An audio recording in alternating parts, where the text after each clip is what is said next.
नमस्कार, कार्यक्रम issue of the डेमा स्वागत छ। म सुषमा श्रेष्ठ। दर्शकवृन्द, प्रतिनिधि सभाले शुक्रबार नेपाल नागरिकता ऐन 2063 को संशोधन विधेयक पारित गरेको छ। अब राष्ट्रिय सभाले पारित गरेपछि प्रमाणीकरणका लागि राष्ट्रपति कहाँ पुग्नेछ। राष्ट्रपतिले प्रमाणीकरण गरेपछि नागरिकता विधेयक कानूनका रूपमा कार्यान्वयन हुनेछ। तर प्रतिनिधि सभामा भएको छलफलको समयमा उक्त विधेयक अपुरो भएको र पर्याप्त छलफल नगरी पारित गर्न लागेको भन्दै कतिपय सांसदहरूले असन्तुष्टि पनि जनाएका थिए। नयाँ विधेयकमा नेपाल नागरिकता ऐन 2063 कै केही प्रावधानमा संशोधन गरिएको छ। प्रतिनिधि सभाबाट विधेयकमा नेपाली नागरिकसँग विदेशी महिलाले विवाह गरेमा नागरिकता पाउने पुरानै व्यवस्थालाई यथावत राखिएको छ। 22 साउन 2075 मा केपी शर्मा ओली नेतृत्वको सरकारले प्रतिनिधि सभामा दर्ता गरेको नागरिकता ऐन संशोधन विधेयक शेरबहादुर देउवा नेतृत्वको सरकारले 21 असारमा फिर्ता लिएर नयाँ नागरिकता विधेयक दर्ता गरेको थियो, जसलाई शुक्रबार प्रतिनिधि सभाले बहुमतले पारित गरेको हो।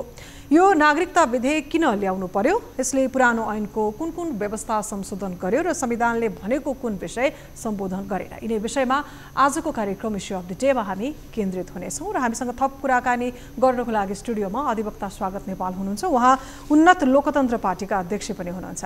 यहाँलाई स्वागत छ। नमस्कार।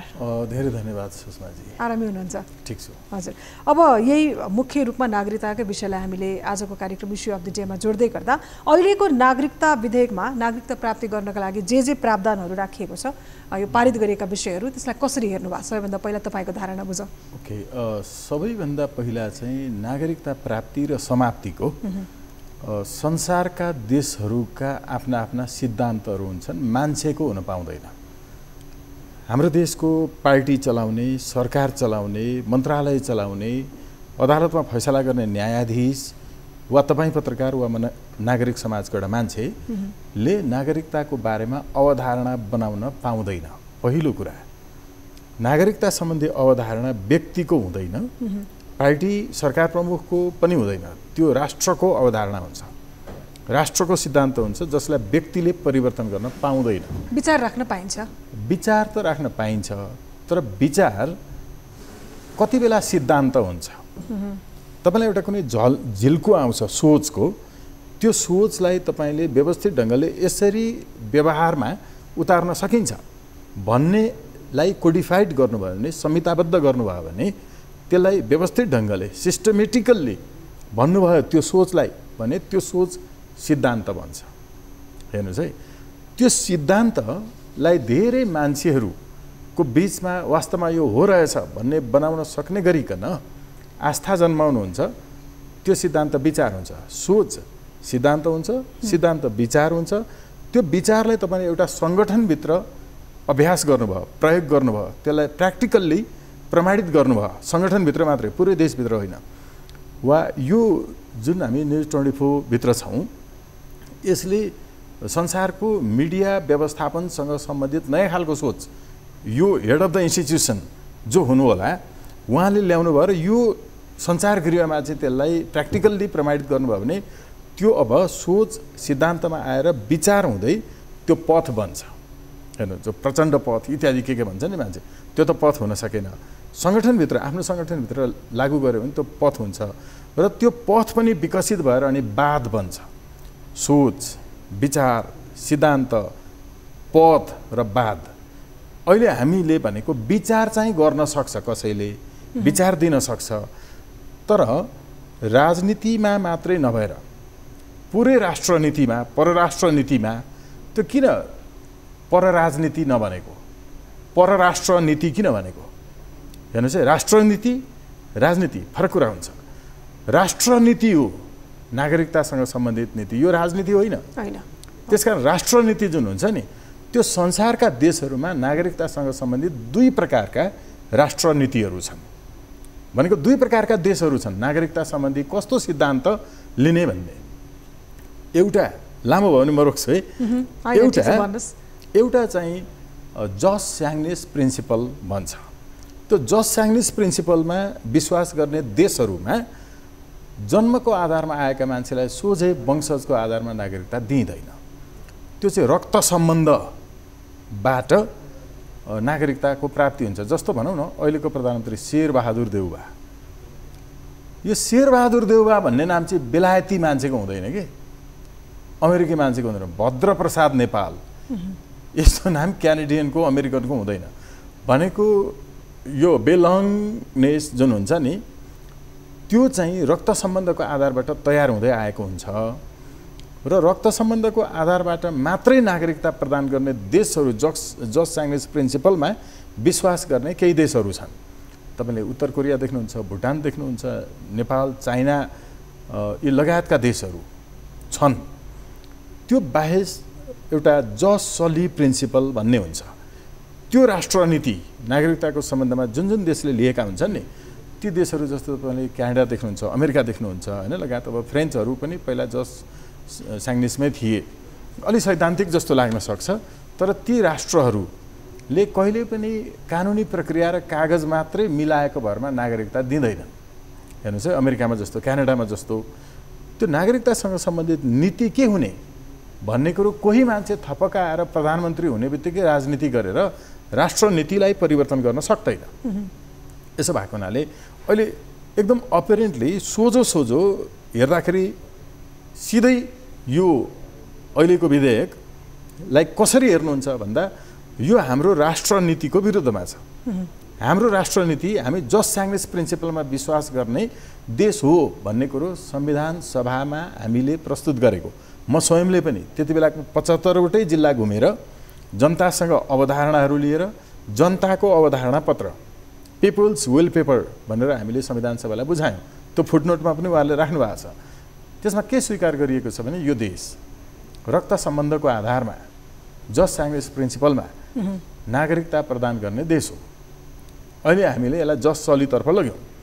यसो भएको हुनाले मूलतः राष्ट्रनीतिको विरुद्धमा त्यो राष्ट्रनीतिको विरुद्धमा भन्ने तपाईँले जुन प्रयोग गर्नुभयो नि शब्द, त्यसले ठ्याक्कै कुन विषयलाई तपाईँले भन्न खोज्नु? यसले ठ्याक्कै भन्न खोजेको हामीले पहिला नेपालमा कुनै पनि हिसाबले केही पनि नखोजिकन जति मान्छे यो सरहदभित्र, यो टेरिटोरीभित्र, यो नेपालको जमिनभित्र जन्मिएका भेट्छौँ ती सबैलाई नागरिकता दिने पहिला निर्णय गऱ्यौँ।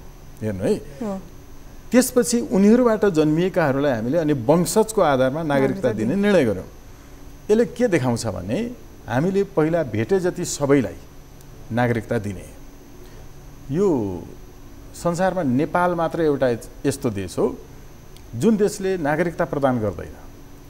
यो देशले नागरिकता वितरण गर्छ।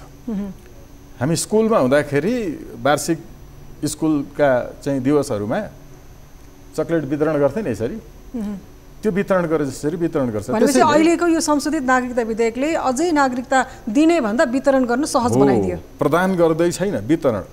हामी मात्रै संसारमा यस्तो देश हो जसले नागरिकता वितरण टोली, त्यसको नामै नागरिकता वितरण टोली।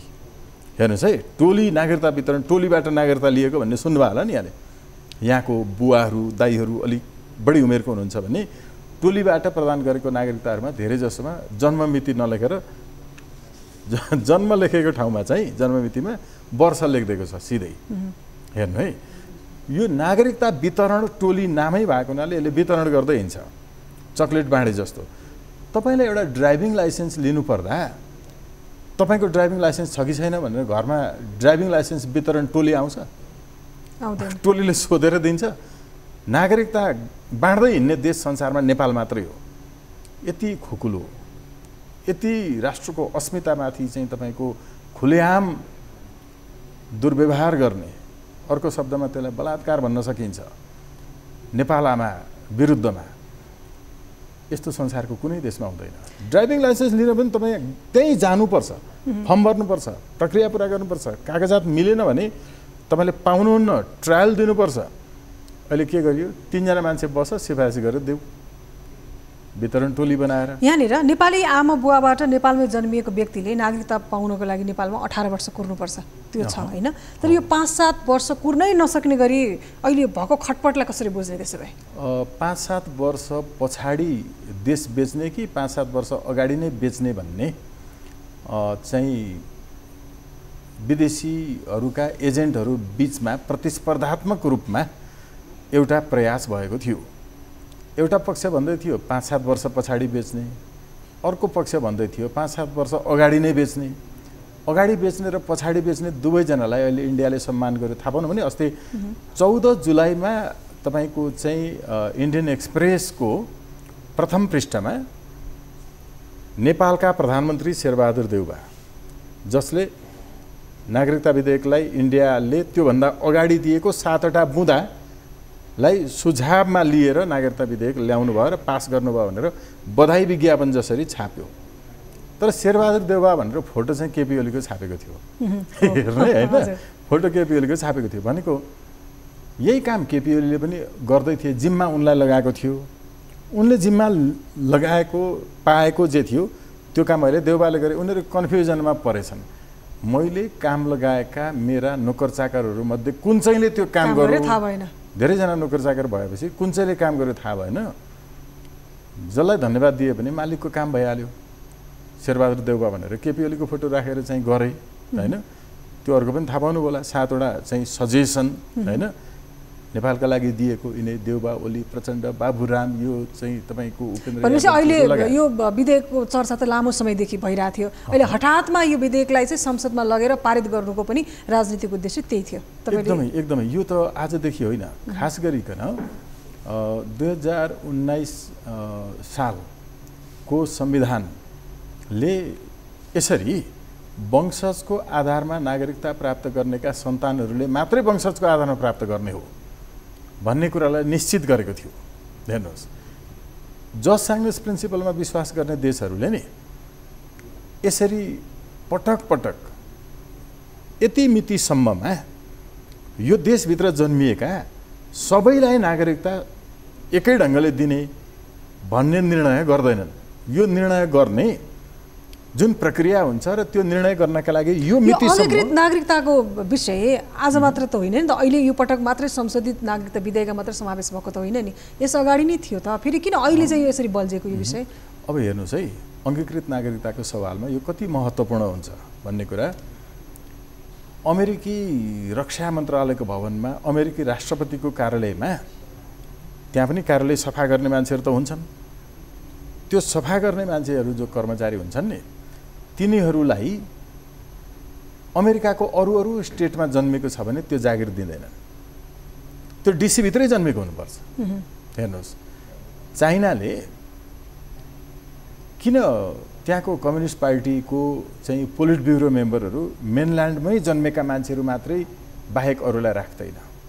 हेर्नुहोस्, यो भित्र के छ भने नागरिकताको वंशजको प्रकृति जुन छ त्यो सोझो राष्ट्रिय सुरक्षासँग, राष्ट्रिय अस्मितासँग र राष्ट्रियता विरुद्ध हुने धावाहरूका विरुद्धमा ऊ खर उत्रिन सक्ने नसक्ने गुण, यो सबै कुराको अध्ययन अनुसन्धान भएर नै भएको छ। हेर्नु है, किन अमेरिकी जस्तै इन्डियन राष्ट्रपति कार्यालयमा त्यहाँ रुखमा बसेका चरा धपाउने मान्छेहरूलाई पनि अरू जुनसुकै स्टेटको ल्याइँदैन?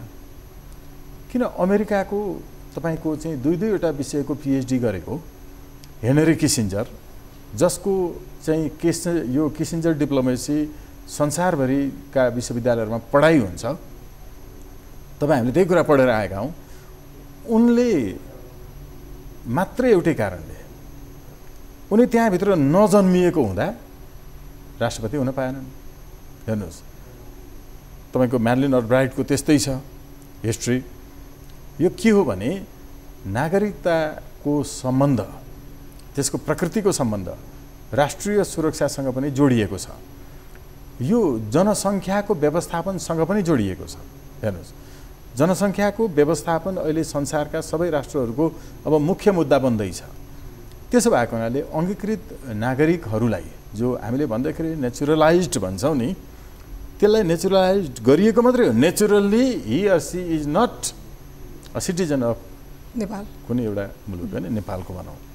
त्यो भएको हुनाले हामीले अङ्गीकृत नागरिकताको सवालमा योभन्दा पहिला पनि व्यवस्था छँदै थियो त, केही जरुरी थियो र थिएन नि। त्यो भएको हुनाले हामीसँग नागरिकता सम्बन्धित ऐन थियो।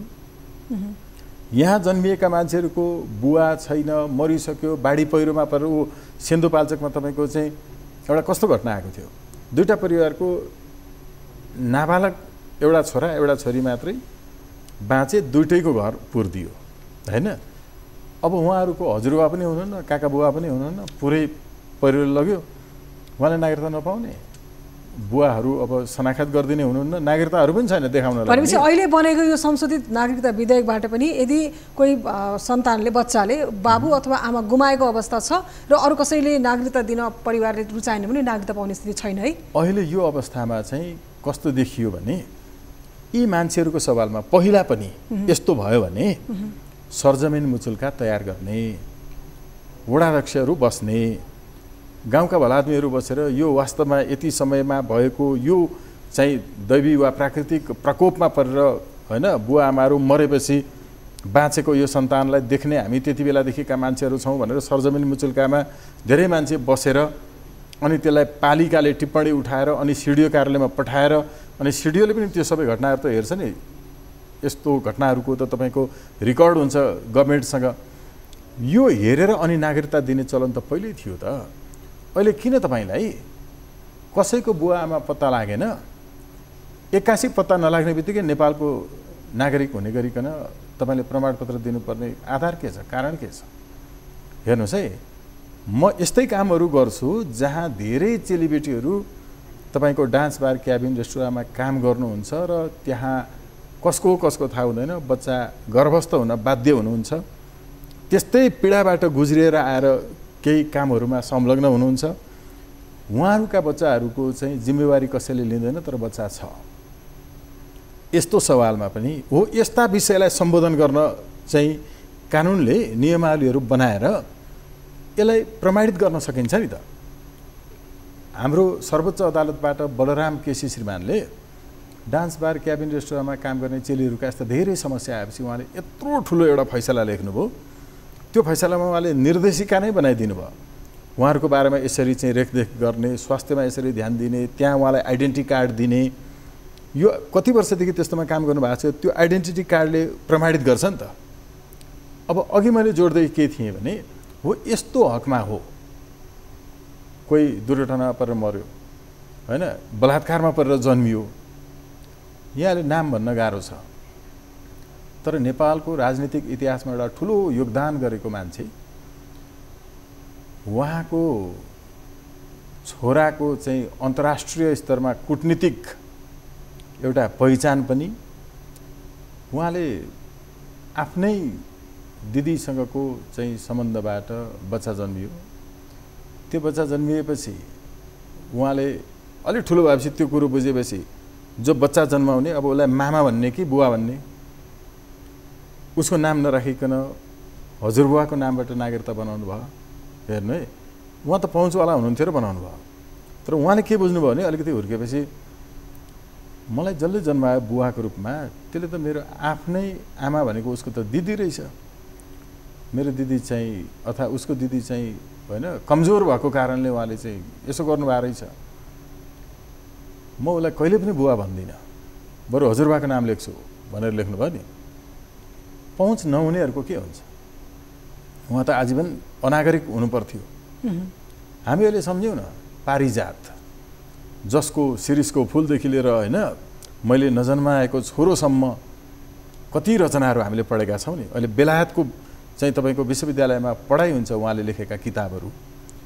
पारिजातको चाहिँ तपाईँको नागरिकता नभएको कारणले विदेशमा गएर उपचार गर्न नपाएर मर्नु पर्यो हैन। नागरिकता नभएको कारणले हाम्रो गोपाल भुटानी नेपाली चलचित्रको द्वन्द्व निर्देशकको एउटा इतिहास त्यसरी नै मर्नु पर्यो। नागरिकता माग्दा माग्दै मर्ने अवस्थामा पुग्नु होला तुलसी घिमिरे हैन। नागरिकता वास्तवमा तेन्जिङ नोर्गे शेर्पा। हजुर, हामी तपाईसँग फेरि पनि कुराकानी गर्नेछौँ। कार्यक्रम इस्यु अफ द डेमा छौँ। अहिलेको लागि पालो भएको छ ब्रेकको।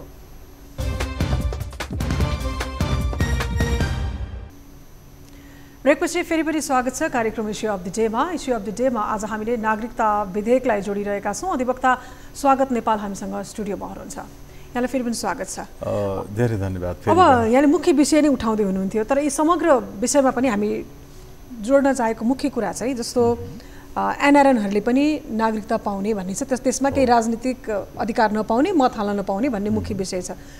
यो विषयलाई जोड्दै गर्दा र अर्को भनेको अङ्गीकृत नागरिकताको विषय जोड्दै गर्दा यहाँनिर दोहोरो नागरिकता भन्ने कुरा पनि देखियो जस्तो अलिक प्रष्ट भएन क्या। यसले के सङ्केत गर्छ अलिकति त्यो बुझाइदिनुहोस् न। यो चाहिँ अलिकति सङ्कुचित धारणा छ मान्छेहरूको। हजुर, संसारका धेरै देशका सरकारहरूले देश बाहिर गए पनि त्यहाँबाट देशलाई योगदान गर्ने मान्छेहरू, उनीहरूलाई 2-3 प्रकारका परिचय पत्रहरू प्रदान गर्न सक्छ। एउटा सामान्य हिसाबले अघि भने जस्तो राजनीतिक अधिकार प्राप्त नगर्ने गरिकन अरू आर्थिक अधिकारहरू, व्यवसाय गर्न पाउने अधिकारहरू, मानवाधिकारहरू, सांस्कृतिक अधिकारहरू प्राप्त गर्ने गरिकनको एउटा त्यो परिचय पत्र हुनसक्छ। त्यो चाहिँ नागरिकतै हुनसक्छ। जस्तो इन्डियाको कुरा गर्नु भने 1950 देखि उनीहरूले एउटा पनि नागरिकता बाँडेका छैनन्। त्यति बेला जति मान्छेहरू त्यहाँ वंशजको आधारमा थिए नि, त्यो बाहेक उनीहरूले त्यहाँ नागरिकता भन्ने नै गरेका छैनन्। रासन कार्ड गर्छन्, अरू कार्डहरू, राष्ट्रिय परिचय पत्रहरू गर्छन्, तर नागरिकता प्रदान गर्दैनन्। किन?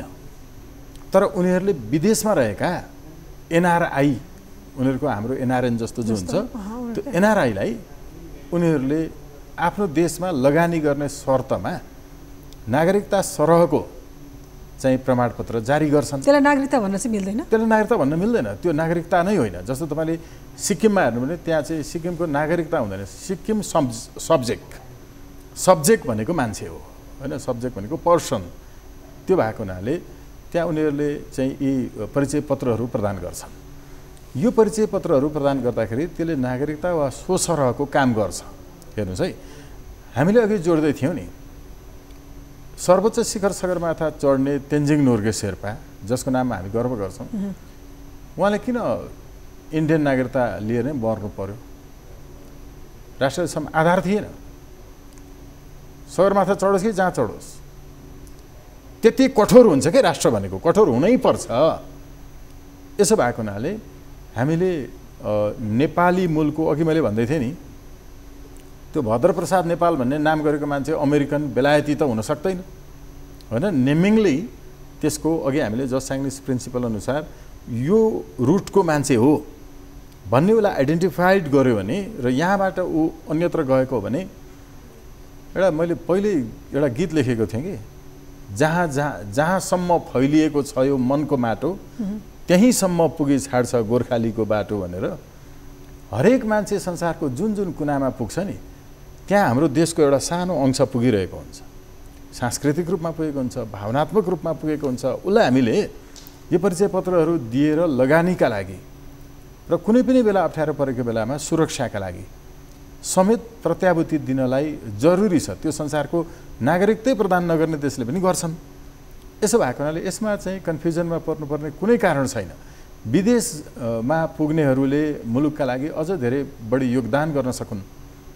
हामी त के भनिरहेछौँ भने विदेशमा रहेकाहरूले पनि चाहिँ नेपालको यो सर्वाङ्गीण विकासमा योगदान पुर्याउनका लागि कसरी गर्न सकिन्छ।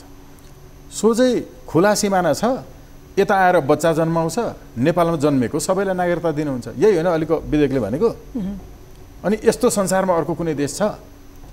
तपाईँ सिमाना खुला राख्नुहुन्छ, यसले के देखाउँछ भने तपाईँले डेटा हेर्नुभयो भने नि, अहिले हामी कुरा गरिरहेको अघिल्लो राति यो संसारमा 1 लाख जति मान्छेहरू मरे र झन्नै तपाईँको 2,75,000 जति मान्छे जन्मिए। अहिले पनि worldometer.com-मा मान्छेले हेऱ्यो भने 1-1 सेकेन्डमा कति जन्मिरहेका छन् डेटा छ।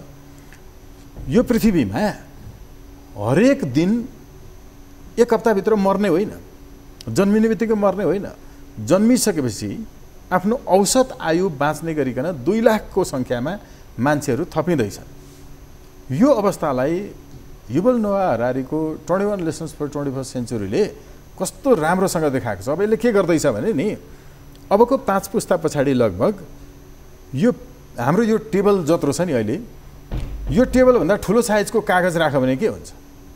यो पृथ्वीको साइज जत्रो छ नि, त्यो पृथ्वीको साइजभन्दा जनसङ्ख्याको साइज भनेपछि अहिलेको यो नागरिकताको विधेयकले देशभित्रको जनसङ्ख्या वृद्धि हुने र त्यसलाई हामीले धान्न नसक्ने अवस्था सृजना हुने पनि देखिन्छ। अबको 5 पुस्तामा त संसारकै जनसङ्ख्या पृथ्वीको साइजभन्दा जनसङ्ख्याको साइज ठुलो हुँदैछ।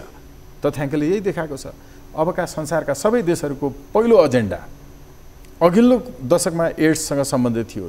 युएनका प्रोजेक्टहरू सबै त्यसमा थिए। यहाँनिर यसो भन्न मिल्छ जस्तो हाम्रो देशभित्र अथवा बाहिर देशका कोही आएर नागरिक आएर बसे पनि हाम्रो देशलाई धान्न समस्या छ।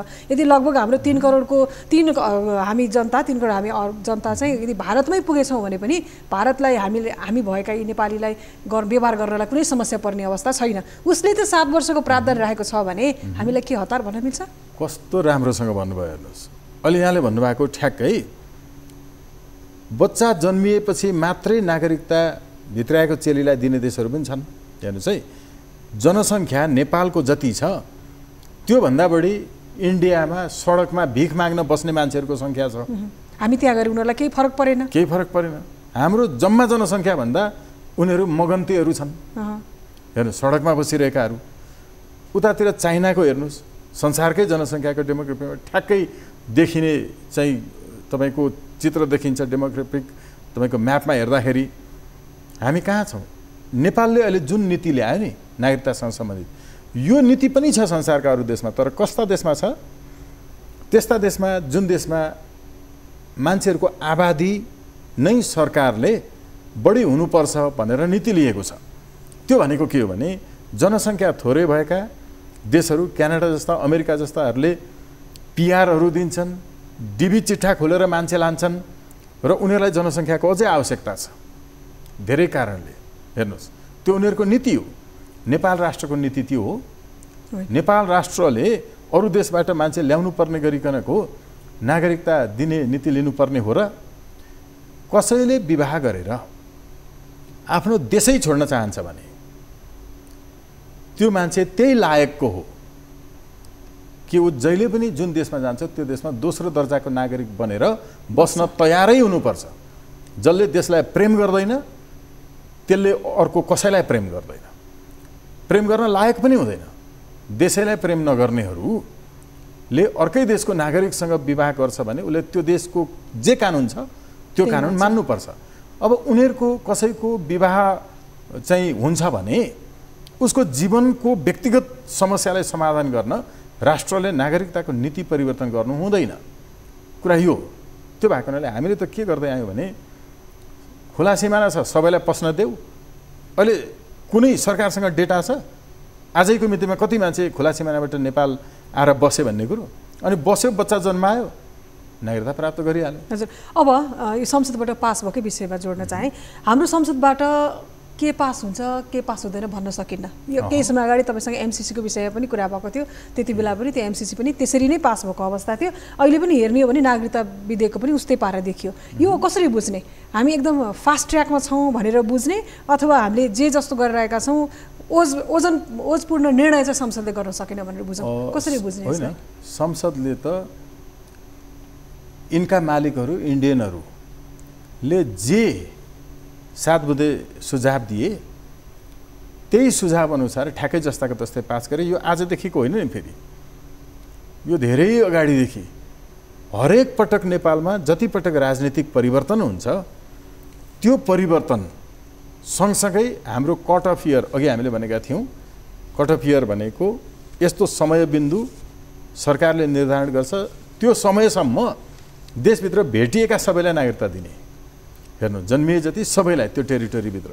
यस्तो कट अफ इयर पटक पटक चेन्ज गर्ने देश नेपाल 46 सालपछि गर्यो। तपाईँको गणतन्त्र आइसकेपछि गर्यो। एकचोटि तपाईँको पञ्चायतमा पनि भयो। यसले हामीलाई यो वास्तवमा योजनाबद्ध ढङ्गले खास गरिकन इन्डियनहरूको इसारामा सत्तालाई नागरिकतासँग साटेर यी सबै नेताहरू ओली, देउबा, प्रचण्ड यी सम्पूर्णले यो काम गर्दै गर्दै आएका छन्। त्यसो भएको हुनाले त्यस अर्थमा चाहिँ यिनीहरूले विदेशीको एजेन्ट बनेर यो कामहरू बढा विरोधको लागि विरोध गर्ने प्रतिपक्षले पनि तर त्यसलाई अड्काउन रोक्न चाहिँ नसक्ने होइन, मौन समर्थन नै गरेको जस्तो। विरोध कसले गरेर? एमाले एक हिसाबले यो कहाँ विरोध गर्नु, एमाले कहाँ विरोध गर्यो? विरोध गरेको देख्नुभयो संसदमा? अन्त्यमा त उहाँहरूले त्यसलाई मौन सहमति नै जनाउनु भयो। हो, त्यो के हो भने सजिलो बनाइदिएको। जस्तो एमसिसीको बेलामा हेर्नु न, एमाले विरोध गरेर एमाले त के भन्यो भने एमसिसी पास गरेनौ भने सरकार ढालिदिन्छु भन्यो, एमसिसी पास गरेनौ भने गठबन्धन भत्काइदिन्छु भन्यो। एमसिसी त्यति बेला त एमसिसीको पक्षमै देखिन्थ्यो नेकपा एमाले। एमसिसी पास नगरुन्जेल संसद बहिष्कार गर्यो, पास गरेपछि संसदमा प्रवेश गर्यो। नागरिकता अध्यादेश यो विधेयक तपाईँको पास गर्नलाई सहयोगी भूमिका खेलेर बाहिर आएर फेरि राष्ट्रघाती कदम हो यो सरकारले गरेको, गठबन्धनले गरेको भन्ने आवश्यकता किन पर्यो एमालेलाई? उसको त धर्मै त्यही हो नि त, देखिएन त अस्ति एमसिसीमा पनि उसले गर्ने नै त्यही त। एमाले भन्ने बित्तिकै मान्छेले के सम्झिन्छ भने विदेशीका लागि संसदमा जति कुराहरू पास गर्नुपर्छ पास गर्न सहयोग गर्ने, बाहिर आएर त्यसको विरोध गर्ने। अब कङ्ग्रेसको पनि सत्तामा हुँदा एउटा कुरो, बाहिर आउँदा अर्को कुरो। संसदीय व्यवस्थामा यस्तै हुन्छ। केपी ओलीज्यूले 15 दिनका लागि मात्रै सरकारको आयु बढाउन नागरिकता अध्यादेश ल्याएको होइन हो नि? अब यसो भएको हुनाले केवल सत्ताका लागि मात्रै यो सबै काम गरिएको त यो त प्रष्टै छ नि। अब गर्ने के भन्ने हिसाबले सोच्नुपर्छ जस्तो लाग्छ। अब लगभग हामी अन्त्यतिर पनि छौँ होइन? देखिएका जति पनि विरोधहरू छन् नि, अब अहिले नागरिकताको अङ्गीकृतकै विषयलाई लिएर हेर्ने हो भने पनि यो देखिएका विरोधहरूमा ज्वाइँलाई भन्दा अलिकति बुहारीलाई चाहिँ बढी निशाना बनाएको देखिएको छ, त्यसो भन्नु मिल्छ? यो ज्वाइँ नभइकन बुहारी हुँदैन होइन, कसैको बुहारी नभई ज्वाइँ पनि हुँदैन। जम्मामा एउटै कुरा के सोच्नुपर्छ भने त्यो ज्वाइँ होस् कि बुहारी होस्, देशलाई माया गर्दैन भने त्यो बुहारीले ज्वाइँलाई पनि माया गर्दैन, ज्वाइँले बुहारीलाई पनि माया गर्दैन। देशलाई माया गर्नेले मात्रै अर्कोलाई पनि माया गर्न सक्छ। देश विरुद्ध यत्रो घात भइरहँदा आफ्नो प्रेमिकालाई कसैले गिद्धे नजर लाउँछ भने मान्छे मार्न तयार हुन्छ त, मर्न तयार हुन्छ त। साँच्चै प्रेम गर्छ भने, उसले साँच्चै प्रेम गर्छ भने, यो अहिले देश विरुद्ध जति गतिविधि भइरहेछ त्यो उसको प्रेमिकाका विरोधीहरू हुन्। काङ्ग्रेस, एमाले, माओवादी, राप्रपा यी सबै हेर्नु, उसको प्रेमिकाका विरोधीहरू हुन्, हाम्रा चेलीहरूका। त्यो भएको हुनाले देश विरुद्ध बोल्नेहरू यिनीहरू साँच्चै प्रेम गर्छन् भने आफ्नो प्रेमिकालाई कसैले दागा धर्छ भने मर्न मार्न तयार भयो जस्तै तयार हुनुपर्छ, नभए त्यो असल प्रेमी होइन।